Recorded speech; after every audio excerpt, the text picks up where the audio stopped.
Vamos a ver en la palabra Apocalipsis capítulo número 3. Apocalipsis capítulo número 3.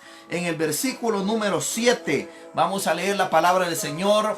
Apocalipsis capítulo número 3, versículo número 7. Dice la palabra del Señor esta noche de la forma siguiente. Escribe al ángel de la iglesia en Filadelfia. Esto dice el santo y el verdadero, el que tiene la llave de David, el que abre y ninguno cierra, y el que cierra y ninguno abre. Le dice el Señor: yo conozco tus obras. He aquí he puesto delante de ti una puerta abierta, la cual nadie puede cerrar. Porque aunque tienes poca fuerza, has guardado mi palabra y no has negado mi nombre. He aquí que yo entrego de la sinagoga de Satanás a los que se dicen ser judíos y no lo son, sino que mienten. He aquí que yo haré que vengan y se postren a tus pies y reconozcan que yo te he amado. Por cuanto has guardado la palabra de mi paciencia, yo también te guardaré de la hora de la prueba que ha de venir sobre el mundo entero para probar a los que moran sobre la tierra. He aquí yo vengo pronto. Retén lo que tienes, para que ninguno tome tu corona. Y al que venciere, yo le haré columna en el templo de mi Dios, y nunca más saldrá de allí. Y escribiré su nombre en el nombre de mi Dios, y el nombre de la ciudad de mi Dios, la nueva Jerusalén, la cual desciende del cielo de mi Dios, y mi nombre nuevo. El que tiene oído, oiga lo que el Espíritu dice a la iglesia. Bendito sea Dios. Vamos a orar por esta palabra. Señor Jesús, háblanos a través de su palabra. Danos tu Santo Espíritu. Ilumínanos en esta reflexión de la palabra. Bendice, Señor, a tu iglesia que nos está oyendo y viendo. Que esta palabra sea edificante, sea una palabra de bendición, sea una palabra de poder, que traiga una enseñanza a su pueblo y que seamos ministrados y edificados en ella y seamos fortalecidos en el poder del Espíritu Santo esta noche. Te damos gracias por esta palabra que no vuelve vacía y que tiene poder para bendecir nuestras vidas. Amén. Esta noche vamos a hablar acerca del estudio de la iglesia de Filadelfia. Filadelfia es una de las iglesias, de las 7 iglesias de Asia Menor, a la cual Juan escribe, producto de la revelación del Señor Jesucristo. Y esta iglesia, Filadelfia, a diferencia de todas las demás iglesias, es que esta iglesia, Filadelfia, no recibe ningún reproche, ningún llamado de atención, ningún llamado al arrepentimiento. Jesucristo solo habla de elogios en esta iglesia. Por ejemplo, en todas las demás iglesias, podemos ver a cada una de las iglesias, el Señor les da un mensaje de elogio, pero también les da un mensaje de exhortación y un mensaje de cambio. Pero a la iglesia de Filadelfia tiene la bondad el Señor de que esta iglesia no le da ninguna palabra de reprimenda, no le da ninguna palabra que vaya a confrontarle, sino que le da una palabra de ánimo. Y la primera cosa interesante en el estudio de la iglesia de Filadelfia es que cuando el Señor se presenta a las iglesias, a todas las iglesias se presenta de una manera diferente. Esto tiene una razón, es porque el trato de Dios con cada persona es diferente y el trato de Dios con cada iglesia es diferente. Y entonces es por eso que en esta manera como se presenta el Señor, se presenta de acuerdo a la necesidad. Mire, este es un primer punto importante en el estudio de la iglesia, que se presenta de acuerdo a la necesidad. Porque cada iglesia estaba en un tiempo diferente y cada iglesia estaba en un contexto diferente y cada iglesia tenía problemas diferentes y cada iglesia tenía también batallas diferentes. Es por eso que cuando el Señor se dirige a cada una de las iglesias, a cada una de las iglesias les da un mensaje diferente. Y la manera como se presenta no es igual en todas las iglesias. Vamos a ver acá cómo se presenta a la iglesia de Filadelfia. En primer lugar, se presenta a la iglesia de Filadelfia como el santo y el verdadero. Estos dos nombres o atributos del carácter de Dios son importantes que nosotros los conozcamos, hermano, a la luz de la palabra. Él es el santo y el verdadero. Él es santo, es uno de los atributos morales de Dios, ¿verdad? Él es santo y 3 veces santo. Él habita en la santidad. El cielo es el trono de Él, donde hay completa santidad, donde todo es santidad. Y ese lugar es un lugar santo. Y todos nosotros, los que caminamos con Él, también dice Pedro que debemos ser santos en toda vuestra manera de vivir. Hasta donde la lucha nos da, hasta donde la capacidad nos da, hasta donde la gracia de Dios nos da, hasta donde la medida de fe nos da, tenemos que practicar la santidad. Y se presenta como el santo y se presenta como el verdadero también. Este es otro atributo del carácter de Dios. Dios es verdadero. La Biblia dice, cuando habla del carácter de Dios, que Él es verdadero en todos sus caminos, que no hay mentira en Él. La Biblia dice que los hombres somos mentirosos, ¿verdad? Pero Dios es fiel, Dios es verdadero. La Biblia dice que Él no es hombre para que mienta, ni hijo de hombre para que se arrepienta, dice la palabra, de tal manera que Él no está limitado a este problema que nosotros tenemos como naturaleza humana, que es la mentira, ¿verdad? Sin embargo, Él es verdadero. Se presenta como el santo y verdadero. Y se presenta así porque Él va a dar ánimo a la iglesia, porque la iglesia está pasando por una etapa bastante complicada, bastante difícil. Vamos a ver acá, y se presenta en esta segunda etapa también como el que tiene la llave de David, el que abre y ninguno cierra, y cierra y ninguno abre.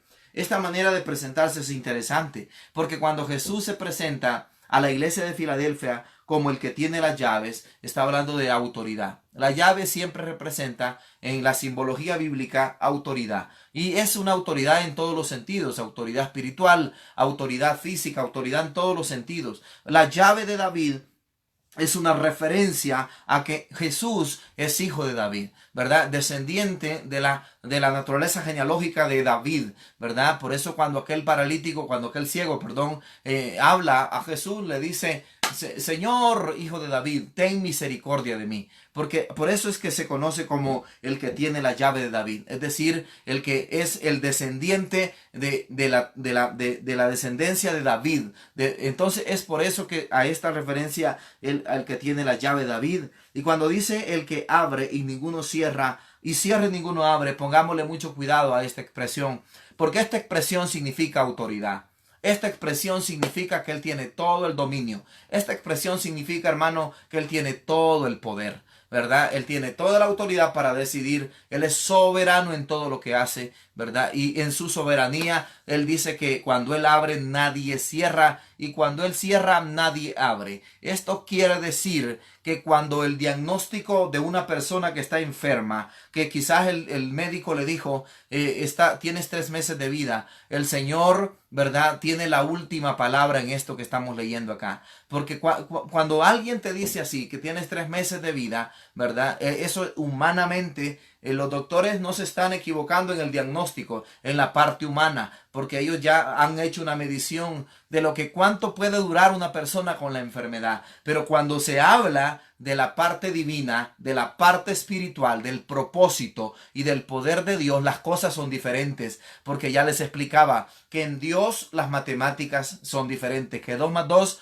no es 4, que 2 más 2 puede ser lo que Dios quiera que sea. Eso quiere decir, hermano, que aquí tenemos a un Cristo que tiene poder para abrir puertas y para cerrar puertas. Y ojo con eso, porque cuando Él te abre las puertas, nadie te las puede cerrar. Mire qué bueno, pero cuando Él cierra una puerta, también hay que tener cuidado porque nadie la puede abrir. Eso fue lo que pasó con los antidiluvianos, cuando dice que Dios le cerró la puerta. Tocaban la puerta, no quiso abrirle, pero ya no había oportunidad de abrirle. ¿Por qué? Porque el Señor Dios había cerrado la puerta y se había terminado la oportunidad para todos los antidiluvianos. Entonces, ¿qué quiere decir acá? Que ahora es el Señor quien dice: yo soy el que abro puertas y el que cierro puertas. Aquí, entonces, Él está por encima de la economía, está por encima de los gobiernos, está por encima de la política, está por encima de los reyes de la tierra. Él es el que abre, ¿verdad? Todas las decisiones que se toman a nivel mundial, todas las decisiones que se toman a nivel gubernamental,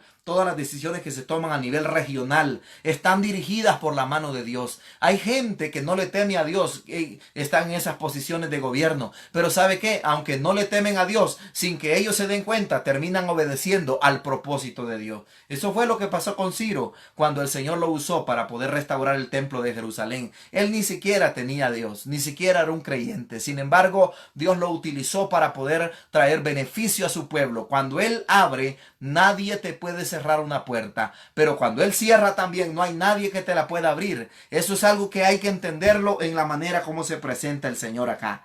Así es que, entendiendo esto, vamos a ver lo que dice el versículo 8. Yo conozco tus obras, dice. El Señor tiene omniconocimiento. Él es todo, Él conoce todas las cosas, ¿verdad? Su omnisciencia hace que Él pueda saberlo todo. Que Él conozca los secretos de los hombres, aún aquellas cosas que tú dices, bueno, esto lo hice en secreto y nadie me vio, ¿verdad? Aunque nadie te vio, el ojo de Dios sí te vio, porque el Señor siempre está presto para ver todo lo que sucede en la vida humana. Ante Él dice la Biblia que todas las cosas están desnudas y abiertas. No hay nada que pueda ocultarse delante de la presencia del Señor. Por eso es bien importante entender en este atributo del Señor que dice, yo conozco tus obras. Él conoce tu vida. Él conoce, David dijo, Él conoce mi sentarme, Él conoce mi levantarme. Él conoce todo. ¿Quién soy yo? ¿Cómo pienso yo? ¿Qué es lo que yo siento en mi corazón? Y te conoce a ti también. ¿Quién eres tú? ¿Cómo piensas tú?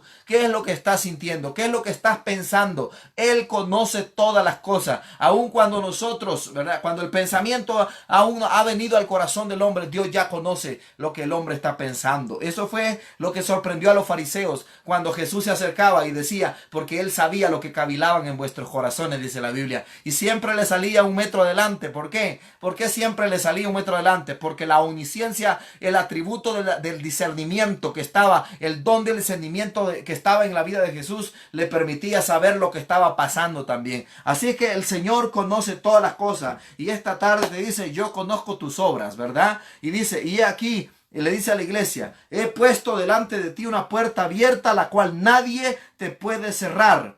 Nadie te puede cerrar la puerta cuando Dios te ha puesto una puerta abierta.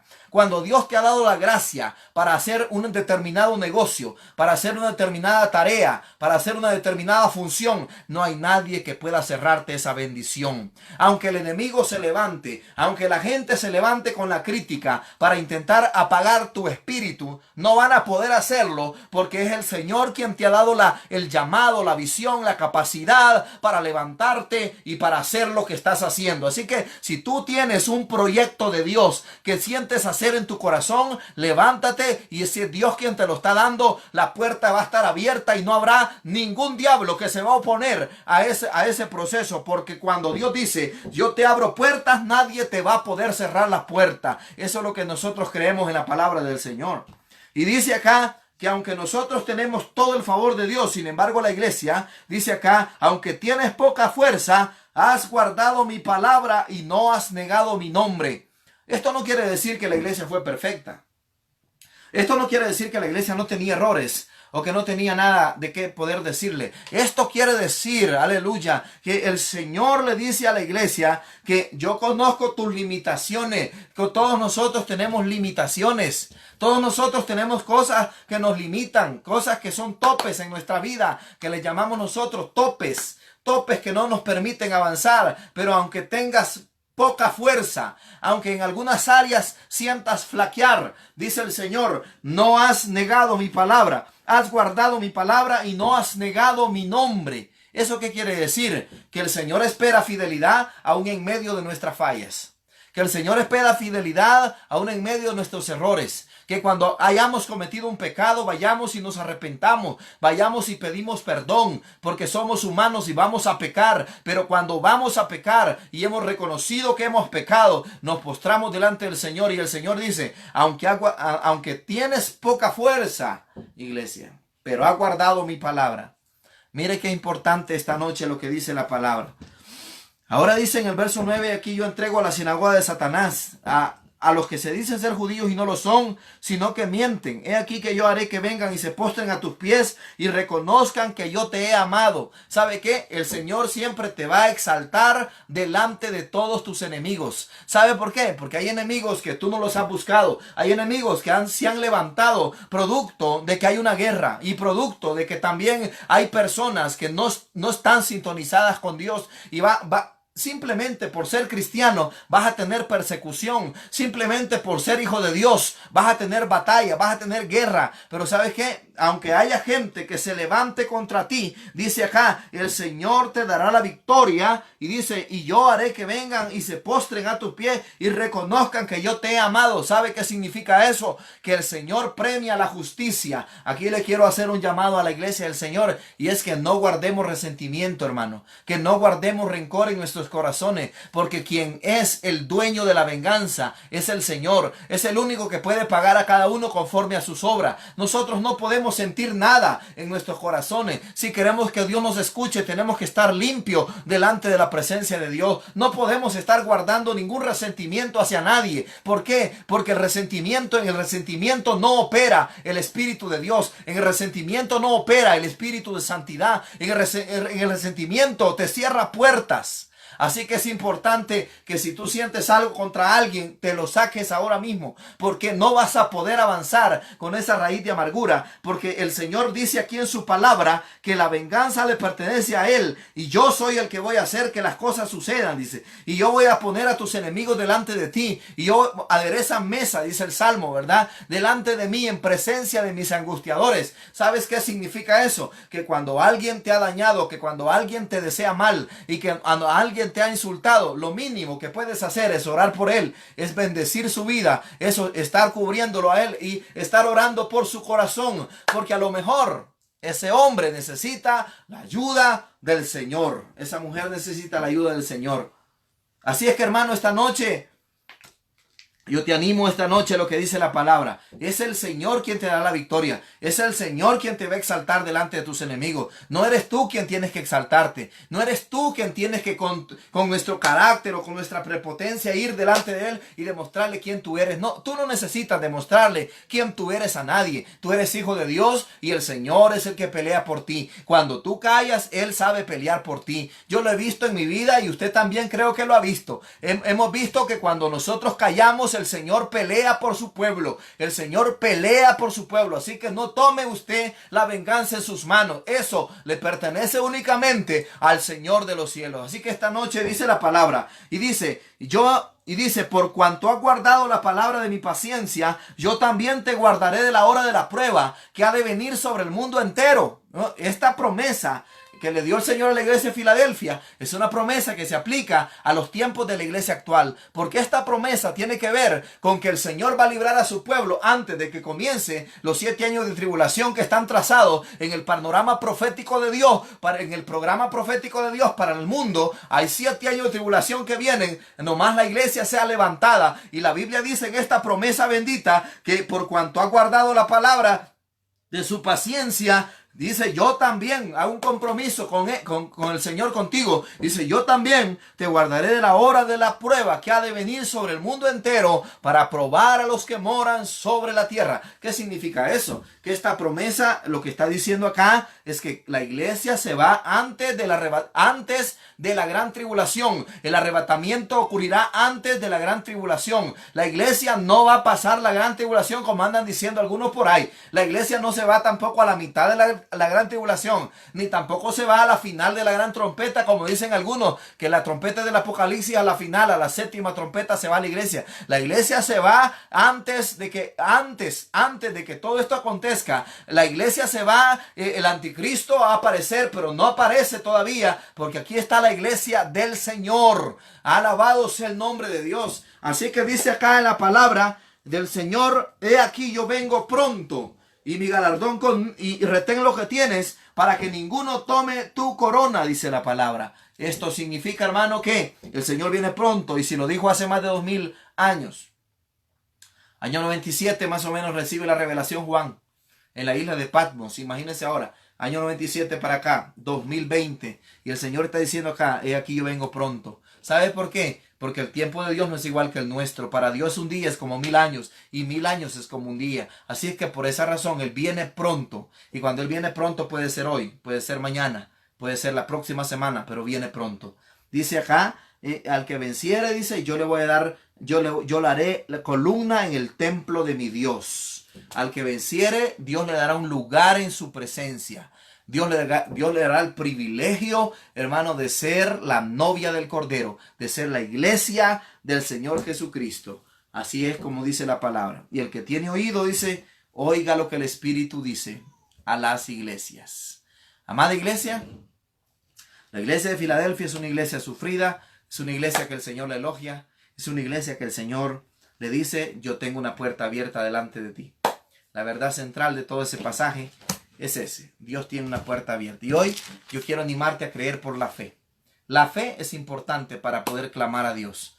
La fe es importante para poder buscar el rostro del Señor. Y esta noche, después de estar en esta meditación de la palabra, vamos a estar en oración.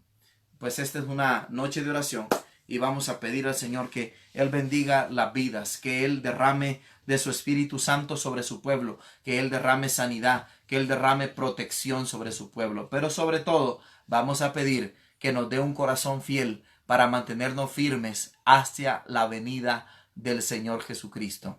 Porque si el Señor nos da todos sus beneficios, y si el Señor nos da todas las sanidades, y si el Señor nos da todas las riquezas, pero nos apartamos de Él, entonces todo está perdido. Así que nosotros no podemos apartarnos de Él, sino que le vamos a decir al Señor que nos dé un corazón fiel, un corazón que lo ame a Él sobre todas las cosas que nos dé. Y si no nos da nada, no hay problema. Él sigue siendo Dios y nosotros estamos agradecidos con su salvación.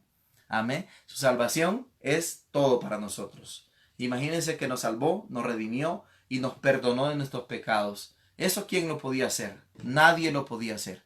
Así es que con eso es suficiente. Si no nos da nada, no hay problema. Con eso es suficiente. Es mucho, ¿verdad?